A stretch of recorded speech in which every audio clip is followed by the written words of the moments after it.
우리가 복음서를 깊이 있게 보면 볼수록 깨닫게 되는 것은 예수 그리스도의 탄생에서부터 그분이 부활 승천하실 때까지의 전 과정이 우리로 하여금 내 자신과 하나님을 발견하게 되는 것을 경험하게 만든다는 것입니다.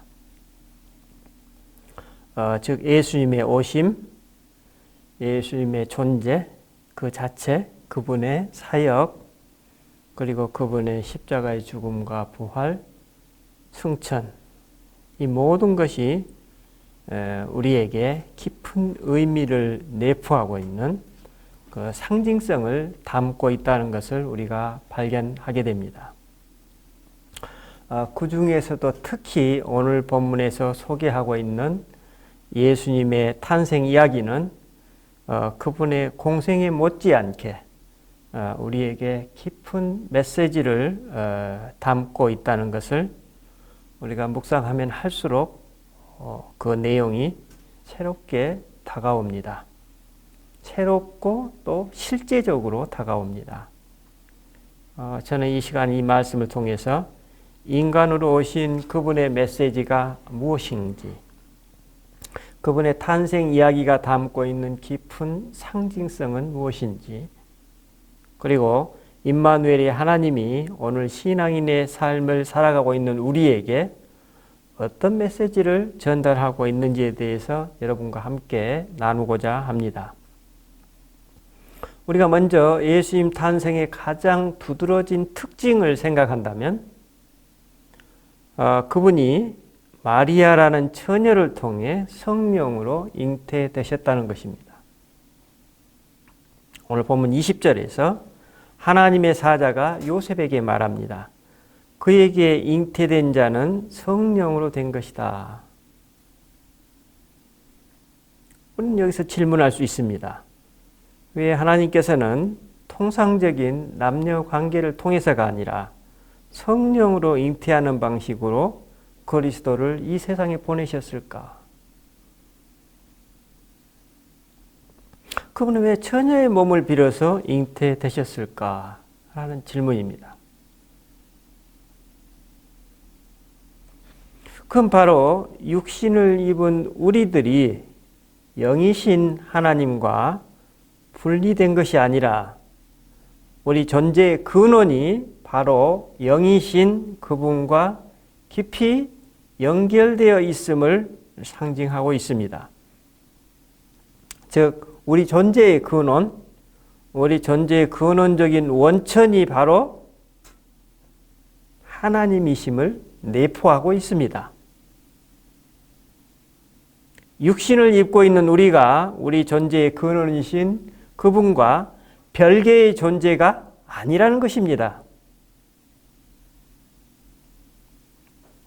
그것이 뭡니까? 성령 하나님으로 잉태되었다는 이 메시지가 담고 있는 아주 근원적인 내용이 감추어져 있는 것이죠. 만약 그리스도께서 통상적인 남녀관계를 통해 인간으로 오셨다면 우리는 아마도 우리 육신의 한계를 뛰어넘는데 많은 어려움이 있었을 것입니다. 왜냐하면 우리의 육신과 그 육신을 존재케 하신 그분과의 연결점 혹은 접촉점을 우리 스스로의 힘과 노력으로 갖기는 매우 어려울 것이기 때문입니다. 아마 우리 인류사에 그런 노력을 했던 사람들, 지금도 하고 있는 사람들이 엄청 많이 있죠. 그러죠? 불교에 수행하는 사람들, 이런 사람들 보면 어떻습니까? 결국에 가서는 무로 돌아가죠. 그러니까 하나님과의 접촉점을 갖지 못한 사람들이 갖는 결국이 어떻게 되는지 우리가 볼 수 있죠. 그래서 예수 그리스도께서 육신만이 아닌 영적인 존재로서 성령으로 잉태되어 우리에게 오신 것은 우리 모든 인간 개개인이 바로 육신을 입었지만 우리 영혼 깊은 곳에 하나님과의 잠재적 연결점을 가지고 있음을 일깨워 주시는 것입니다. 다른 한편으로 그리스도께서 육신을 입은 사람의 몸으로 오신 것은 인간 예수를 통해서 경험되고 드러난 하나님이 누구 안에서도 우리 안에서도 역시 똑같이 체화될 수 있고 또 체화되어야만 한다는 의미가 포함되어 있습니다. 그래서 예수님이 인간으로 오신 것이죠. 왜 인간으로 오셨겠어요? 그러죠? 그러므로 예수님의 오심 그 자체가 바로 우리 존재에 대한 새로운 각성을 불러온다 이렇게 볼 수 있습니다. 내가 혹은 우리가 이런 존재이구나 라는 것이죠.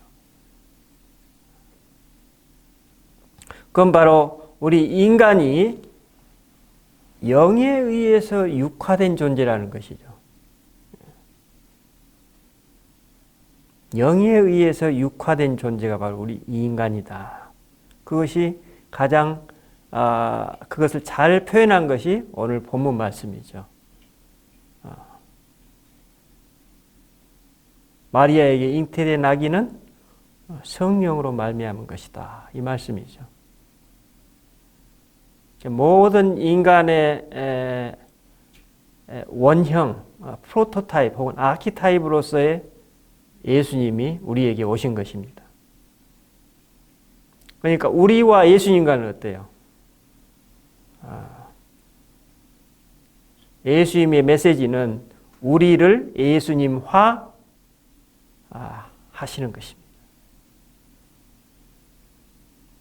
우리 인간이 물질만으로 이루어진 존재가 아니라는 것입니다. 우리가 깨어나야 된다는 것입니다.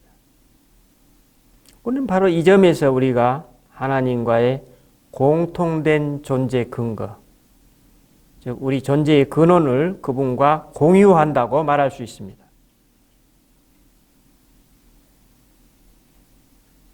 이것이 우리의 모든 토대가 됩니다.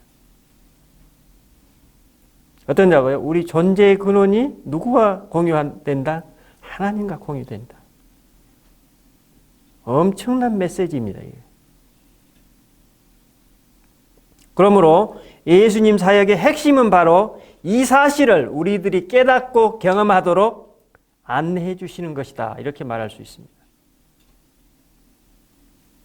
즉 우리 존재의 근원이 하나님이시고 우리 모두가 그분의 자녀라는 아주 단순한 사실입니다.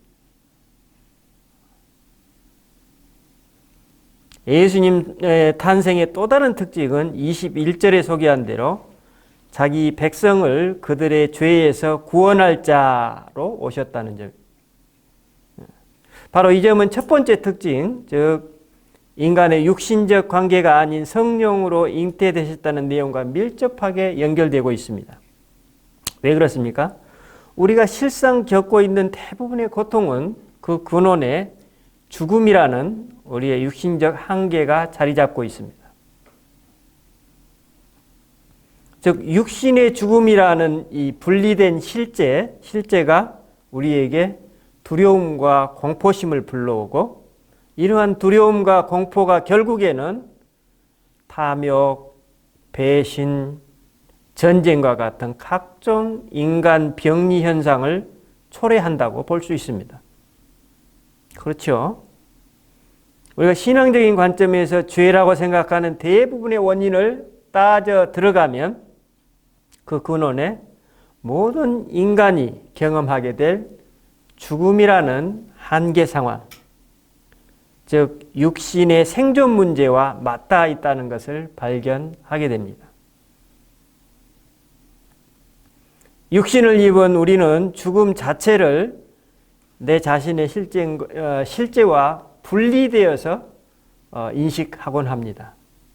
육신이 죽어버리면 모든 게 사라져버린다는 허무주의, 육신의 죽음이 곧 그런데 어떻습니까? 내 자신과 분리된 실존으로 인식한다는 것, 이 말을 다시 의미하면 내가 물질적 존재이므로 내가 죽으면 아무것도 남지 않은 허무적인 상황을 떠올리는 것입니다. 이는 나의 삶 자체가 바로 잠재적인 공포 상황이 되는 것입니다. 아마 하나님을 믿지 않는 사람이라면 모두 이렇게 살아가겠죠. 표현되지는 않지만 그 잠재성 속에 공포가 다들 들어차 있는 것이죠. 그래서 이런 실존에서는 어떻습니까? 내 자신과 하나님과의 그 어떤 연결점도 찾기 어려울 것입니다. 그러나 본문에서 우리를 죄에서 구원할 자로 오셨다는 그분의 메시지는 육신의 죽음이 나의 끝이 아니다. 육신의 죽음이 우리의 한계 상황이 아니다라는 뜻을 포함하고 있습니다. 이는 어쩌면 죽음이라는 미완의 창조 사역을 예수님께서 완결하셨다 이렇게 볼 수 있을 것입니다. 즉 육신의 죽음이 끝이 아니니 염려하지 말고 생존에 너무 고동되지 마십시오. 그냥 행복하게 사십시오 라는 메시지가 아니겠습니까? 그래서 본문에서 볼 수 있는 예수님 탄생의 또 다른 특징은 21절에 그의 이름은 임마누엘이라 하리라는 말씀을 들을 수 있습니다. 실상 이 내용은 첫 번째 성령으로 잉태되셨다는 것, 두 번째 특징 우리를 죽음에서 구원하시는 그 내용을 종합하고 또 완결하는 내용으로 볼 수 있겠죠. 그의 이름은 임마누엘이라 하리라. 하나님이 함께 하신다. 임마누엘. 그래서 그분이 인간으로 오시는 방식, 인간이신 그분의 존재 방식, 그리고 그분의 삶의 방식 자체가 바로 하나님이 우리와 함께 하심을 드러내는 계시라는 것입니다. 그러면 임마누엘 하시는 그분의 존재와 삶의 방식을 복음서에서는 어떻게 묘사하고 있습니까? 그리고 우리는 그 메시지를 어떻게 받아들일까요? 여러분 같은 내용을 전하고 있는 누가복음 1장 26절로 38절에 보면 예수님의 탄생 이야기를 마리아의 입장에서 소개하고 있죠. 그렇죠? 마리아의 입장에서. 그래서 자신이 메시아를 낳을 것이라는 사실을 알고 마리아는 어떻습니까? 약간 흥분되죠. 흥분에 빠진 갈릴리 처녀 마리아를 우리가 발견합니다. 반면에 오늘 본문은 어떻습니까? 누구의 입장에서 지금 소개하고 있습니까? 요셉의 입장이죠. 자신의 약혼녀가 임신했다는 사실을 발견했지만 차분히 이를 처리하려는 그런 모습을 보여주고 있는 요셉을 우리가 볼 수 있습니다. 똑같은 사건을 각자의 입장에서 접했을 때 그 반응이 약간씩 그 사람의 기질과 또 사회문화적인 위치에 따라서 다르게 나타나고 있습니다. 그런데 이 두 가지 이야기에 공통점이 있습니다. 그러니까 마리아의 입장에서 예수님의 탄생을 소개하고 있는 누가복음과 오늘 본문 요셉의 입장에서 예수님의 탄생을 전하고 있는 이 본문이 공통적으로 나타난 점이 있습니다. 그것은 천사 가브리엘이 두 사람 모두에게 뭐라고 얘기합니까? 무서워하지 마라. 혹은 두려워하지 마라. 라는 부분입니다. 무서워하지 말라. 이 말이 의미한 바는 뭘까요? 복음을 처음 듣게 되는 사람들의 상황에 대한 묘사입니다.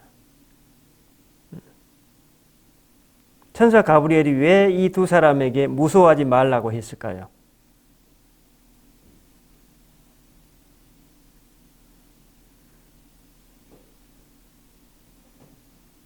그것은 무서워할 수밖에 없는 무엇이 있다는 것입니다.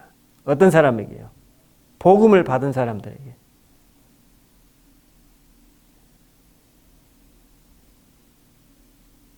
본문에서는 이렇게 나오지요.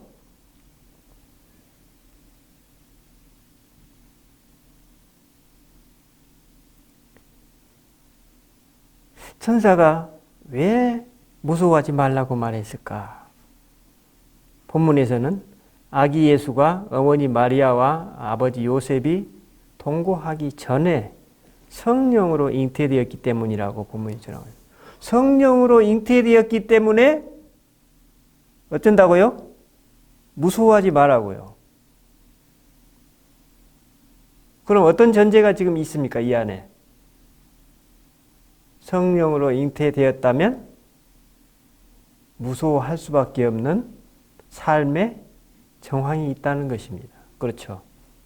오늘날에는 성령이 우리가 뭐예요? 아주 당연하고 일반적인 것이지만 그때 당시는 어때요? 오늘날을 치자면 안 믿는 세계예요. 거꾸로. 그러죠? 우리 잘 생각해 봐야 됩니다. 이게 지금 어떤 메시지인지. 예. 그래서 그렇다면 성령으로 잉태되었기 때문에 무서워한다. 그렇다면 아기 예수가 성령으로 태어났기 때문에 무서워하지 말라라는 의미가 되죠, 지금. 그럼 성령으로 태어난 것은 왜 무서워할 수밖에 없습니까?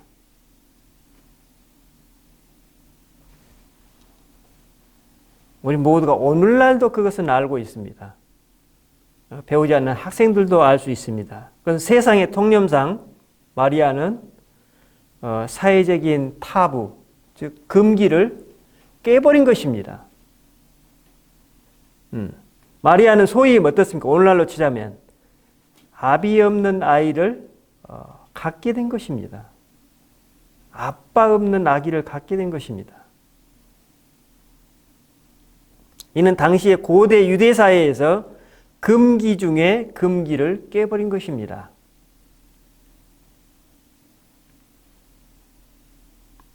특히 요셉의 입장에서 볼 때 그것은 뭐 황당하기 그지없는 상황입니다. 그렇죠. 그 약혼녀의 임신. 우리가 이 세상의 눈으로 본다면 마리아는 그 어떤 설명이나 변명도 할 수 없는 이해의 여지나 타협의 공간이 전혀 성립할 수 없는 그런 것입니다. 그러므로 요셉은 어떻게 반응이 나오고 있습니까? 드러내지 않고 가만히 끊고자 했다고 전하고 있습니다. 그런데 이처럼 금기를 깨버린 약혼녀를 정리하고자 하는 이 요셉에게 천사 가브리 그것이야말로 임마누엘의 증거라고 말하고 있는 것입니다.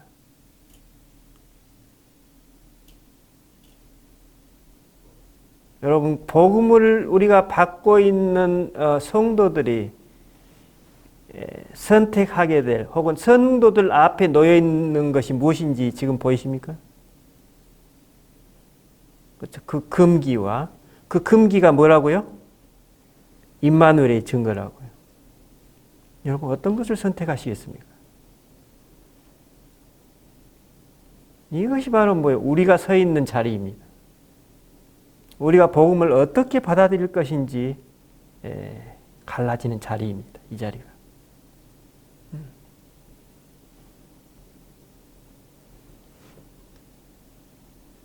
천사 가브리엘을 통한 이 하나님의 메시지는 세상에서 금기 중에 금기를 깼기 때문에 그것이 바로 임마누엘의 증거라는 것입니다. 당시의 세계관에 비추어 보면 말도 안 되는 이야기입니다. 지금. 여러분, 말도 안 되는 이야기를 행하라 혹은 받아들여라 했을 때 그때 내 자신의 응답이 어떠냐는 얘기입니다. 지금.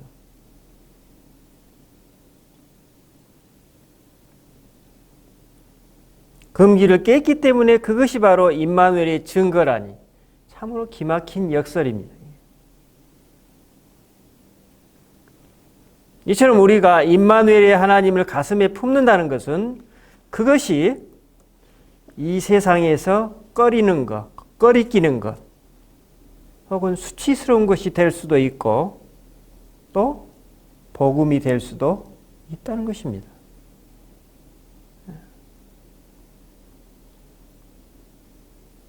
여러분, 오늘 나에게 요셉이 경험한 기막힌 역설은 무엇입니까? 오늘 내가 임마누엘의 하나님을 신뢰하기에 가장 장애가 되는 영역이 어디에 있습니까? 오늘 나에게 그 일만은 일어나지 않았어야 하는 부분, 오늘 나에게 그 사람만은 그러지 않았어야 하는데 하는 부분, 또 다른 어떤 일이 일어나도 좋지만 그 일만은 일어나지 않았어야만 하는 그 부분이 무엇인가요? 바로 그 부분을 가지고 하나님께서 우리에게 다가오십니다.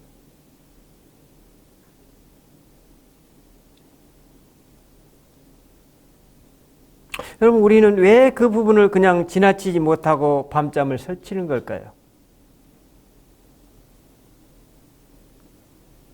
복음은 바로 이 지점에서 우리에게 절실합니다. 우리는 어쩌면 어떤 사건이나 일 그 자체보다도 그런 일을 통해서 사람들이 나를 어떻게 볼까 하는 우리 안의 두려움에 더 힘들어하곤 합니다. 그것이 금기, 즉 타부가 우리에게 가져다준 굴레입니다.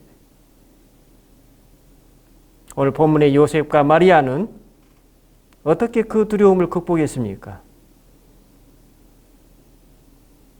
그들은 세상 사람들이 알지 못하는 응답을 받았습니다. 본문 20절을 말씀해 보면 다윗의 자손 요셉아, 내 아내 마리아 데려오기를 무서워하지 말라. 그에게 잉태된 자는 성령으로 된 것이니라. 하나님께서는 그 금기의 당사자들인 마리아와 요셉을 그 금기로부터 자유롭게 풀어주십니다. 하나님께서는 그들에게 문제를 해결해 주신 게 아니라 그 문제 자체와 그들을 분리시켜 주십니다. 그리고 그 문제가 바로 우리 자신의 문제이기 전에 누구의 문제라고요? 그분 자신의 일임을, 하나님 자신의 일임을 일깨워 주십니다. 그래서 이들에게는 이제 그 자신도 모르게 임마누엘을 하시는 하나님의 현존이 그대로 삶의 실제가 되어버렸던 것입니다. 이것이 바로 하나님께서 복음을 접한 우리 신앙인을 어쩌면 인도하시는 방식이라고 볼 수 있을 것 같습니다. 하지만 하나님은 이들 당사자들에게만 그 금기에서 풀어주셨지, 나머지 세상 사람들, 이들을 보고 있는 세상 사람들의 눈을 그 금기에서 풀어주지는 않으셨습니다. 세상 사람들에게는 지금 임마누엘의 하나님이 계시지 않습니다. 그래서 오늘 복음을 가슴에 품고 살아가는 성도들의 삶이 바로 이런 상황입니다. 그렇죠? 이런 상황입니다. 하나님의 은혜와 세상 사람들의 눈, 즉 금기죠. 또 하나님의 은혜와 내 삶의 실제 있는 모습. 그 둘은 어떻습니까? 양립하기 매우 매우 어렵습니다. 내 안에서. 그것을 어떻게 풀어가느냐가 바로 우리가 복음을 어떻게 받아들이냐의 문제와 연결되어 있음을 우리가 알 수 있습니다. 여러분, 오늘 나의 삶은 어떻습니까? 오늘 여러분이 겪고 계시는 고통의 실제가 어떻습니까? 오늘 그것이 나의 일인가요? 아니면 하나님의 일인가요? 아니면 나와 하나님의 일인가요?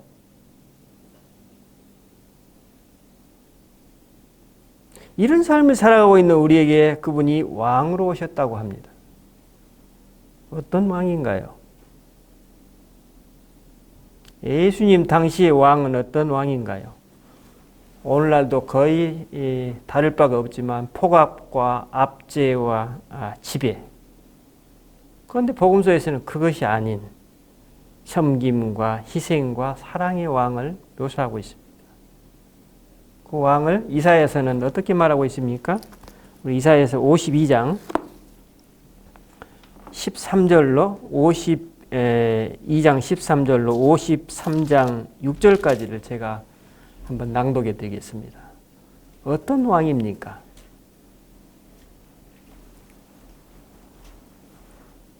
보라, 내 종이 형통하리니 받들어 높이 들려서 지극히 존귀하게 되리라.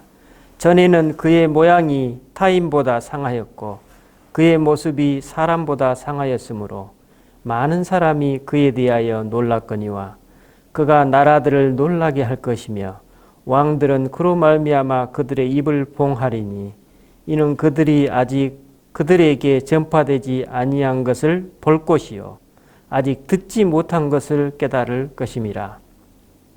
우리가 전한 것을 누가 믿었느냐? 여호와의 팔이 누구에게 나타났느냐? 그는 주 앞에서 자라나기를 연한 순 같고 마른 땅에서 나온 뿌리 같아서 고운 모양도 없고 풍채도 없은즉 우리가 보기에 흠모할 만한 아름다운 것이 없도다.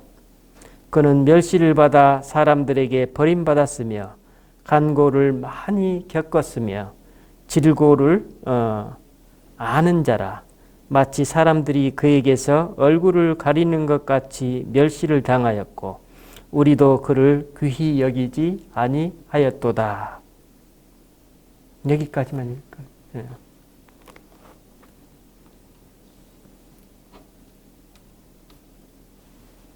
우리가 혹은 당시에도 오늘날도 같을 것 같습니다. 이런 왕을 보셨나요?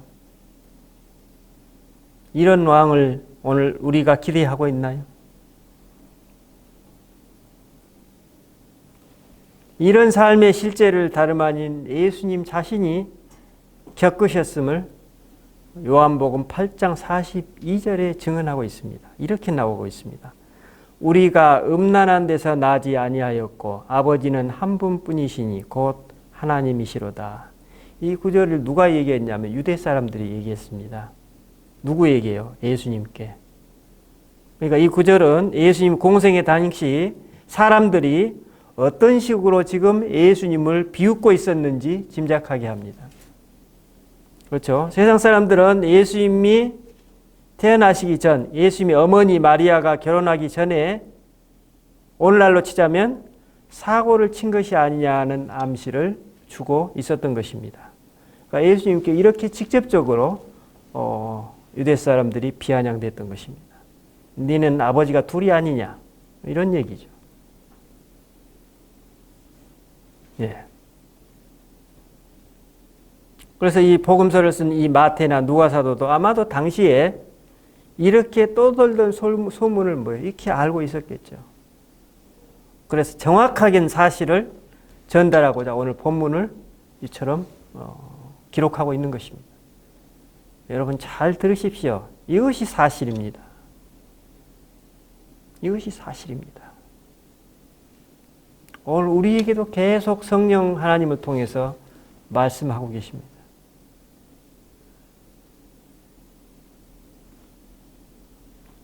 예수님이 이처럼 세상 사람들의 냉소적인 눈길에도 당신의 존재와 삶을 통해서 임마누엘의 하나님을 계속 드러내 주셨습니다.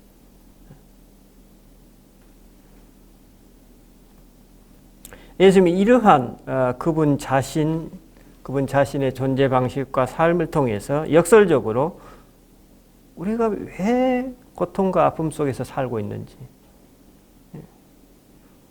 우리가 얼마나 병들고 오염되어 있는지, 우리가 왜 생명의 삶을 잘 살아가지 못하는지, 우리가 왜 선순환적인 방식으로 나의 생명과 삶을 우리 이웃과 함께 나누지 못하고 있는지 일깨워주고 계셨습니다.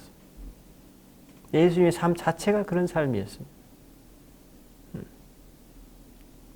그리고 우리가 어떻게 하면 그러면 이러한 악순환으로부터 벗어날 수 있을 것인지,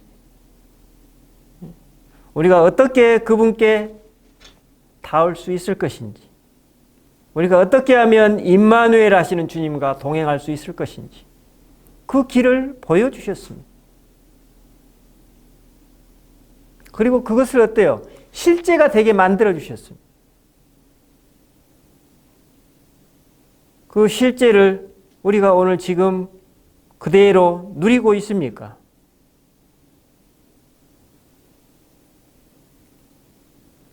그것이 어쩌면 오늘 우리가 성탄절을 맞아서 새롭게 다시 받아야 될 하나님의 은총입니다. 우리는 그분의 가르침, 그분이 걸으셨던 길, 그분의 영을 통해 많은 것을 배울 수 있지만 그분이 우리에게 오신 방식, 그 사건, 그분의 탄생 그 자체만으로도 우리 자신에 대한 아주 단순한 긍정이 가능합니다. 그리고 내 존재의 토대가 지금 어디에 근거하고 있는지 우리가 깨달을 수 있습니다. 우리가 그리스도 안에서 그분을 통해 기도한다는 것은 바로 이러한 토대 위에서 내 존재와 삶을 그분과 나누는 것이 될 것입니다. 우리가 참으로 임마누엘 하시는 그분의 자녀입니다. 그 과정을 통해서 나의 존재뿐만 아니라 나의 구체적인 영적 여정까지도 하나하나 세심한 인도를 받는 은총이 우리 모두가 경험하게 되는 복이라고 복음서는 증언하고 있습니다. 그래서 오늘도 계속되고 있는 우리의 영적 여정이 임마누엘의 하나님 속으로 더 깊이 들어가는 은혜가 저와 여러분과 함께 하시기를 바랍니다.